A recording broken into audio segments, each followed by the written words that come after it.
जब इंसान का किडनी काम नहीं करता है तो हमें आर्टिफिशियली डायलिसिस करना पड़ता है। अब ये सोच रहे हो आर्टिफिशियल डायलिसिस कैसे होता है? देखिए, आर्टिफिशियल डायलिसिस के लिए ब्लड को शरीर से बाहर निकाला जाता है। जैसे ये क्या करता है ना, जैसे बहुत से लोगों का किडनी खराब हो जाता है, तो आप उनको देखिएगा तो एक किडनी पे भी उन्हें कोई प्रॉब्लम नहीं होती है। प्रॉब्लम तब होती है जब उनकी दोनों किडनी खराब हो जाती है।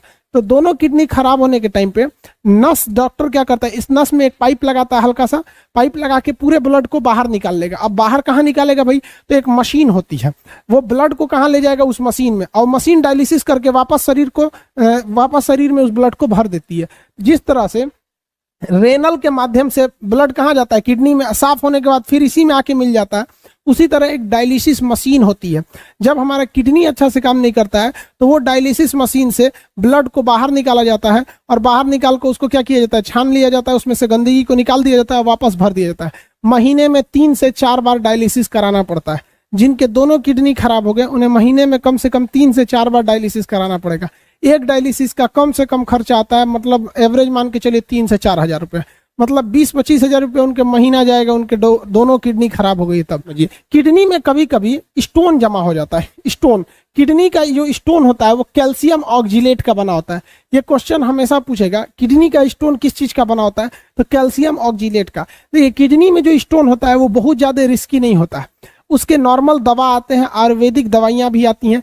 नींबू और पानी पीने से भी क्या होता है, किडनी में जो लिक्विड जाता है वो उस स्टोन को गला सकता है। किडनी से यूरिन को बाहर निकालने वाली नस को क्या कहते हैं? यूरेटर। यूरिन को कहाँ ले जाके जमा करता है? ब्लाडर में। इस ब्लाडर में जमा कर देता है। इस ब्लाडर में जब जमा करता है तो इससे शरीर से बाहर निकालने के लिए यूरेथ्रा का प्रयोग किया जाता है। किसका प्रयोग किया जाता है? यूरेथ्रा का। यूरेथ्रा क्या करेगा? ब्लड को शरीर से यूरिन को शरीर के बाहर कर देता है। यूरिन में 95% आपका क्या रहेगा भैया? ये रहता है वाटर। पानी जो पीते हैं वो 95% वाटर रहता है यूरिन में। अब इस यूरिन में पोटेशियम आयन रहता है, हाइड्रोजन आयन रहता है, जिस वजह से यह कैसा हो जाता है? एसिडिक हो जाता है। यह कैसा होता है? एसिडिक हो जाता है।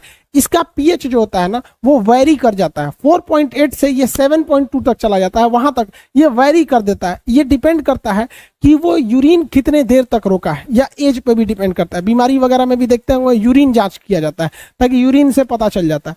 किसी इंसान के शरीर की हालत जांच करनी है तो 2 चीज जांच कीजिए। पहला आपका उसका यूरिन जांच कर लीजिए, यूरिन, और दूसरा उसका क्या जांच कर लिया? ब्लड जांच कर लीजिए। हो गया? ब्लड जांच कर लेंगे, यही ना हो सकता है। दूसरा क्या, उसी तरह किसी देश का अगर आपको क्या जांच करना है? स्थिति जांच करना है, तो उस देश का सेंसेक्स देख लीजिए कितना है, और निफ्टी देख लीजिए, यानी शेयर देख लीजिए। सेंसेक्स और निफ्टी, जिस तरह से हमारे शरीर का ब्लड जांच और यूरिन जांच से सब पता चल जाता है, उसी तरह सेंसेक्स और निफ्टी से सब पता चल जाता है। इसमें 2% के आसपास में यूरिया होता है। क्या होता है? यूरिया होता है। यूरिया 2% से 2.5% के आसपास यूरिया होता है। तो यूरिया, पेशाब से यूरिया भी बन सकता है। बहुत सारे ऐसे जगह, जैसे नॉर्थ कोरिया एक ऐसा देश है जहां खेती के लिए यूरिया की कमी हो गई है, तो वो लोगों ने कहा है कि हर इंसान 1-1 बोतल यूरिन यानी पेशाब उनको देगा।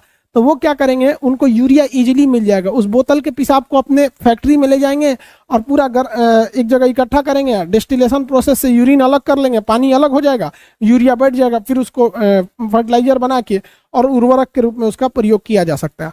तो हम लोग जो एक्सक्रेशन करते हैं वो मेन एक्सक्रेशन यूरिक एसिड का होता है या यूरिया का होता है, ये हमको डिसाइड करना पड़ेगा। हम लोग जो एक्सक्रेशन कर रहे हैं किडनी के माध्यम से वो यूरिक एसिड है या यूरिया? यूरिक एसिड करते हैं हम एक्सक्रेशन के रूप में। तो मुख्य रूप से पेशाब के रास्ते जो होता है एक्सक्रेशन, उसमें यूरिक एसिड होता है। अब पेड़ पौधे क्या एक्सक्रेशन करते हैं? पेड़ पौधे भी एक्सक्रेशन करते हैं। पेड़ पौधों के पास भी फालतू पदार्थ होता है, तो पेड़ पौधे उस फालतू पदार्थ को निकालने के लिए भी लाशा का, देखते होंगे गोंद निकलता है। नीम के पेड़ पर ऐसे काटिएगा वहां गोंद निकलने, आम के पेड़ पे देखिएगा लाशा निकलने लगता है। तो पेड़ पौधे भी गोंद, लाशा तथा दूध, पपीता के पेड़ पर अगर ऐसे नाखून मारिएगा तो उसमें से दूध निकलने लगता है, वो उसका एक्सक्रेशन का काम करने लगता है। तो ये पेड़ पौधों में भी एक्सक्रेशन होता है, ऐसा नहीं कि केवल मानव में ही होता है, पेड़ पौधों में भी एक्सक्रेशन होता है। देखे हैं कि नहीं? क्वेश्चन पूछा हुआ था रेलवे में कि गोंद जो होता है, लाशा, गोंद किस, मतलब गोंद के रूप में एक्सक्रेशन से क्वेश्चन पूछा था। तो ये एक्सक्रेशन बताइए, गोंद क्या है? उसका फालतू पदार्थ है।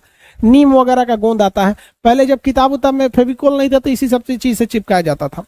कीड़े मकोड़े भी एक्सक्रेशन करते हैं। एक बार क्वेश्चन पूछा था कि कीट में, कीड़े मकोड़े समझते हैं, कीट में एक्सक्रेशन किसके माध्यम से होता है? जैसे हम लोग में एक्सक्रेशन के 5 तरीके थे। फेफड़ा था एक्सक्रेशन करने के लिए, त्वचा था एक्सक्रेशन करने के लिए, बड़ी आंत थी एक्सक्रेशन के लिए, लीवर था और किडनी था। तो हम लोग में तो एक्सक्रेशन के कई चीजें होते हैं, लेकिन कीड़े मकोड़े में केवल एक ही रास्ता होता है एक्सक्रेशन का। जो छोटे कीड़े होते हैं उनमें एक ग्लैंड पाया जाता है, ग्रंथि, जिसे कहते हैं ग्रीन ग्लैंड। कौन सा ग्लैंड? ग्रीन, हरा रंग का ग्रीन ग्लैंड। कलर पे मत जाइएगा, नाम है उसका ग्रीन ग्लैंड। क्वेश्चन ये पूछा हुआ है कि कीड़े मकोड़े उत्सर्जन यानी फालतू पदार्थ को निकालने के लिए किसका प्रयोग करते हैं? तो कीड़े मकोड़े उत्सर्जन के लिए किसका प्रयोग करेंगे? ग्रीन ग्लैंड का प्रयोग करते हैं। किस चीज का? ग्रीन ग्लैंड का। तो ये 2 चीजें हमेशा याद रखिएगा। आपके मटेरियल में लिखा हुआ है, शायद मटेरियल नहीं मिला इसलिए दिक्कत हो रहा है आप लोग को। 140 ग्राम होता है किडनी का वेट। अरे यार लड़के सब भी ना आजकल अजीब सा क्वेश्चन पूछते हैं। अरे कुछ कॉन्सेप्ट वाला क्वेश्चन पूछेंगे तब बताएंगे। सपोज कीजिए, एक बार बात के चलिए, कोई भी टीचर पढ़ा रहा है, दिमाग से अगर उसी को उतर गया कि किडनी का वेट 140 ग्राम या 150 ग्राम बताना, तो ये कोई बहुत बड़ा का चीज तो है नहीं यहाँ पे। तो नॉर्मल चीज आप भी पता कर सकते हैं आजकल के जमाने में। अब हम लोग पढ़ते थे तो सोच रहा ना यूट्यूब था ना गूगल था, कुछ नहीं होता था, गुरु जी बताएंगे ना तो किताब में खोज के रह जाइए। ये बहुत बड़ा क्वेश्चन है। 140 से 150 ग्राम होता है एक का वजन। अरे भैया किसी एक का किडनी निकाल लो, मान के चलिए किसी की एक्सीडेंट में मौत हो गई, मुड़िए उड़ गया उसका, तो भैया यहाँ एक्सीडेंट हुआ, सर में मर गया वो। अब उसकी शरीर तो ठीक ठाक है, 24 घंटा के अंदर अगर ले जाइएगा तो किडनी उडनी को निकाल के वो काम लायक बचा लेते हैं लोग, डॉक्टर वगैरह। तो वो आपको लगा देगा, नहीं तो आपके किसी रिश्तेदार में से किडनी निकाल के उसमें लगा दीजिए, हो जाएगा।